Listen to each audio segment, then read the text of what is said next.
اعوذ باللہ من الشیطان الرجیم بسم اللہ الرحمن الرحیم صلی اللہ علی نبی الامی وآلہ صلی اللہ علیہ وسلم صلاۃ وسلاما علیک یا رسول اللہ قلت حیلتی انت وسیلتی ادرکنی یا سیدی یا رسول اللہ صلی اللہ علیہ وآلہ وسلم۔ درود استغاثہ آپ نے سنا، میں نے پڑھا، اللہ تعالیٰ ہمیں سننے اور پڑھنے کی توفیق دے۔ آپ دیکھ رہے ہیں میرا یوٹیوب چینل اور میں ہوں آپ کا میزبان ملک شکیل احمد آوان۔ جب ہماری آنکھ کھلتی ہے صبح، جب ہم بیدار ہوتے ہیں اور آنکھ بند ہونے تک، سونے تک، ہماری نظروں سے بہت کچھ گزرتا ہے۔ ہمارے عزیز و اقارب کے چہرے گزرتے ہیں، مختلف قسم کی چیزیں گزرتی ہیں، ہم جہاں جاتے ہیں کچھ نہ کچھ دیکھتے ہیں، اور اس دیکھنے میں ایک چیز ہمارے پاس ہے سوشل میڈیا۔ سوشل میڈیا جو ہے وہ اس وقت جو پاکستان نہیں دنیا میں کہہ سکتا ہوں، اور چونکہ میں پاکستانی ہوں، پاکستان میں رہتا ہوں، اور میری دسترس جو ہے، جو میری معلومات ہیں وہ زیادہ پاکستان سے وابستہ ہیں، اپنے معاشرے سے وابستہ ہیں، اپنے عزیز و اقارب سے وابستہ ہیں۔ جو سوشل میڈیا ہے وہ بہت کچھ دکھاتا ہے، اچھائیاں بھی دکھاتا ہے، برائیاں بھی دکھاتا ہے، کیونکہ میں کہتا ہوتا ہوں کہ اب ہر بندہ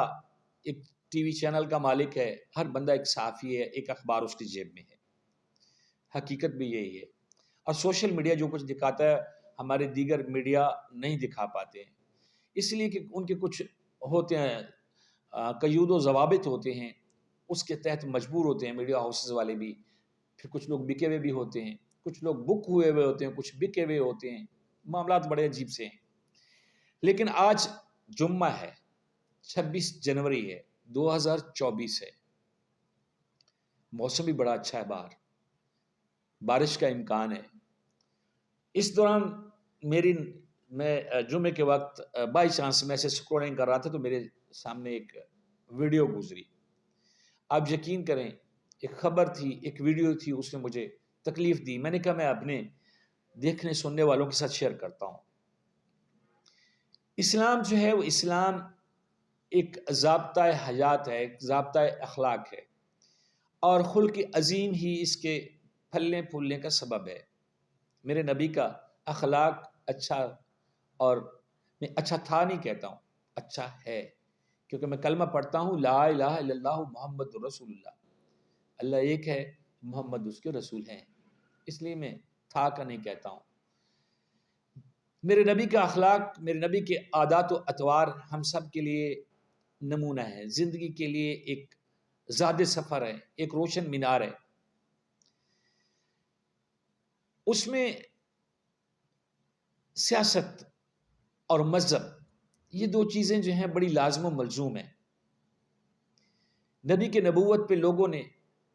اقرار کیا، دل سے اقرار کیا، اقرار باللسان و تصدیق بالقلب، تو پھر وہ اسلام کے دائرہ کار میں آ گئے، مسلمان ہو گئے، نبی کا کلمہ پڑھ لیا۔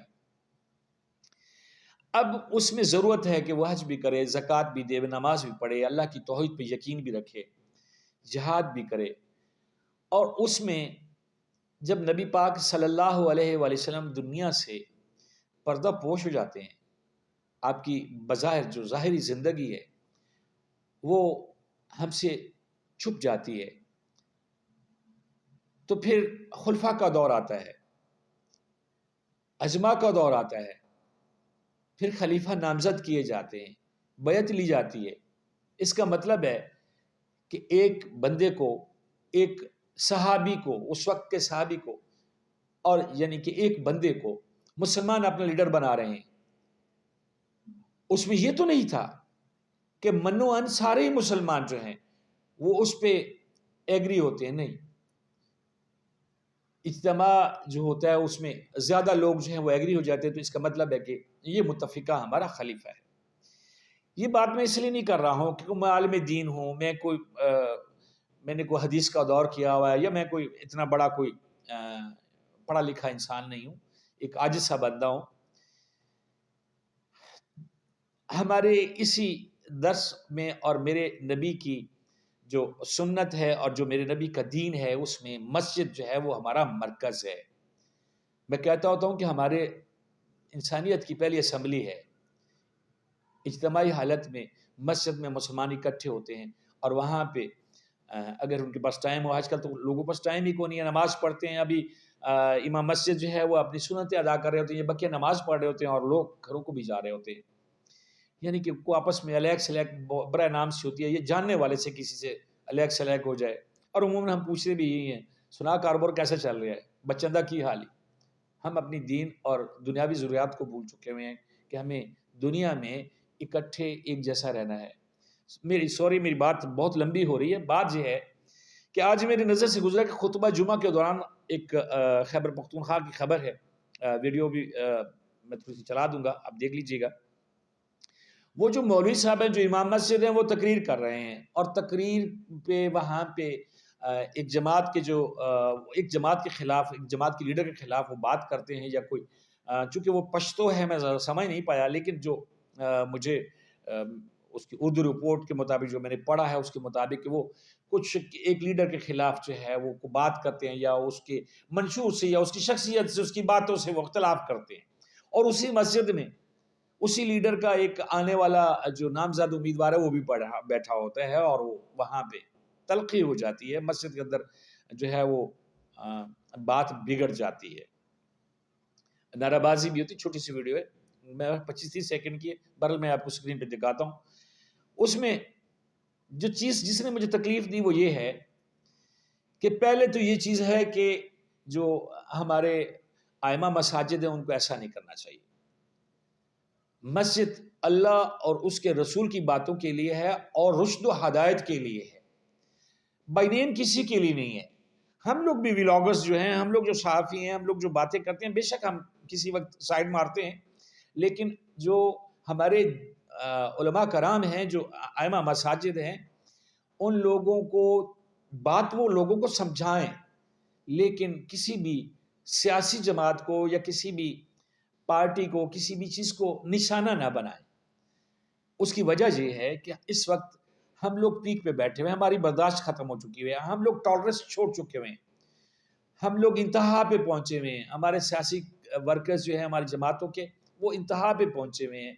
ان کا تعلق کسی بھی جماعت سے ہو، وہ دوسرے کو بالکل نیچے دکھانے کے چکر میں اپنا جان کی بازی لگاتے، کئی بار لوگ بچ جاتے ہیں۔ تو میری گزارش ہے کہ آپ جو میرے احباب ہیں، اور میرے حلقہ احباب میں زیادہ جو ہے وہ اساتذہ کرام ہیں، کیونکہ میں اساتذہ کرام کے گروپس میں زیادہ ایڈ ہوں، اور میں کام بھی زیادہ میری کوشش سے تعلیم پہ کرتا ہوں، اور تعلیم و تربیت کے حوالے سے میں بولتا بھی ہوں، شاید میری باتوں کی وجہ سے کسی کی تربیت ہو جائے۔ آپ جہاں پہ بھی ہوں، جس بھی ملک کے کسی بھی خطے میں ہوں، آپ کسی بھی زبان سے آپ کا تعلق ہو، کسی بھی مسلک سے تعلق ہو، یہ ضروری نہیں ہے کہ جو سنی ہیں وہی مختلف سیاسی جماعتوں میں ہیں، نہیں، اہل تشیع بھی ہیں، اہل حدیث بھی ہیں، سارے جو ہیں، ہر بندے کا فقہ ایک ہو سکتا ہے، جماعتیں مختلف ہو سکتی ہیں، سیاسی مقاصد مختلف ہو سکتے ہیں، سیاسی محبتیں مختلف ہو سکتی ہیں، لیکن سوچنا یہ ہے کہ ہم نے مسجد میں ایسا کام نہیں کرنا۔ مسجد اللہ کا گھر ہے، اور ہم اللہ کی مخلوق ہیں، ہم اللہ کے خلیفہ ہیں، ہم نے اچھائی پھیلانی ہے، ہم نے برائی کو دعوت نہیں دینی ہے، اور یہ بہت برا عمل ہے کہ اگر ہم مسجد میں کو ہمارا جو امام مسجد ہے یا جو پیش نماز ہے وہ کوئی ایسی بات کرتا ہے، تو وہاں پہ اگر کوئی اس کے منہ سے نکل جاتی ہے، بحیثیت انسان اس کے اندر بھی دل ہے، سوچ ہے، دماغ ہے، مشاہدہ کرتا ہے وہ، تو ہمیں بھی جو ہے وہاں پہ جو ہے وہ حوصلہ رکھنا ہوگا، ٹالرنس پیدا کرنی ہوگی، تب جا کے ہمارا معاملہ چلے گا۔ اور بات یہ ہے کہ جب آپ کسی کو آرام سے سمجھاتے ہیں کسی بات پہ، تو وہ اگر پورا نہیں تو کم از کم آدھا ضرور قائل ہو جاتا ہے، اور آئندہ کے لیے اسے کہا جا سکتا ہے کہ دیکھیں میری دل آزاری ہوئی ہے، اور میں آپ کی بات سن رہا تھا، میں اس لیے نہیں بولا اجتماع میں کہ کہیں آپ کی دل آزاری نہ ہو، آپ کے لیے اچھا نہ ہے، کیونکہ آپ کا ایک شخصیت ہے، آپ لوگوں میں جو عزت کا مقام ہے آپ کا وہ خراب نہ ہو۔ میں اسی طرح میں آپ کو سمجھا رہا ہوں، آپ یقین کریں اس بندے کے دل میں آپ کی عزت اور بڑھ جائے گی، اور ہمارے معاشرے میں سکون ہوگا۔ کیوں کہ اس وقت بے سکونی ہے، بے یقینی ہے، ہم لوگ بہت بہت پریشان ہیں، ہمارے ملک کی حالات جو ہیں، اللہ تعالیٰ اپنے زمان میں رکھے، ہماری افواج کو اور ہمارے سربراہوں کو جو ہمارے قائدین ہیں، جو ہمارے لیڈرز ہیں، جنہوں نے ملک کی باغ ڈور چلانا ہوتی ہے، یہ آرمی نے نہیں چلانا ہوتی. آرمی ایک ادارہ ہے. بے شک آرمی جیسا ادارہ پاکستان میں کوئی نہیں ہے، لیکن پھر بھی ایک سیاسی نظام ہے، ایک طریقہ کار ہے. اس کے مطابق ہمارے لیڈرز نے، ہمارے سیاسی جماعتوں کے جو عہدیداران ہیں، انہوں نے آگے آنا ہوتا ہے. تو اپنے اندر ٹالرنس پیدا کریں. اسی میں ہماری جو ہے ترقی کا راز ہے، اسی میں ہماری بقا ہے، اسی میں ہمارے بچوں کا مستقبل جو ہے وہ پنہاں ہے. اللہ تعالی ہم سب کو اچھے کام کرنے کی، اچھی باتیں کرنے کی توفیق عطا فرمائے. جزاک اللہ.